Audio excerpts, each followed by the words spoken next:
Welcome to another FieldProof tutorial. Today we'll be talking about templates, how to add them, manage them, and exactly what a template is within FieldProof.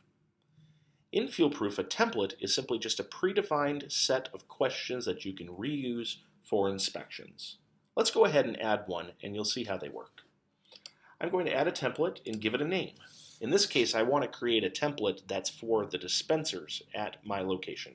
So I'll type in dispenser. I'm going to save that. Inside of each template, you're able to add a series of broken down sections that contain questions. I'm going to go ahead and label this section hoses. I'll add that section. Inside of this, I can add questions. We'll add one now. Check, display, or check hoses for corrosion.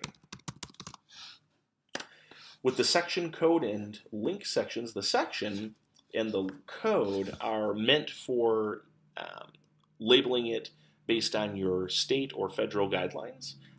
You can point out the section that it is referring to. So section 12.1 will say, it's just an example, and section 13.45, our code 13.45.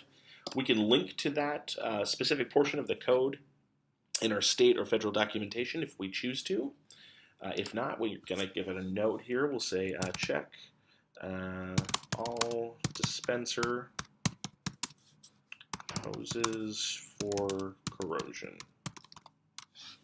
We'll hit save. And there we go. We've added a question to this template. Now we can add as many sections as we'd like. So we'll say section 2. And these can be labeled anything. Add an item to here. Question 2. We'll save that. And it allows us to just continue adding as many sections and as many questions as necessary for each section in order to complete our inspection or this section of the inspection.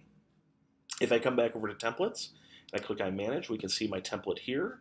If I click on details, it will allow me to continue adding or editing or managing this template however I see fit. Or if I click delete, of course, I can remove this template individually. This has been another FieldProof tutorial. Thank you so very much for watching, and we look forward to seeing you in the next one.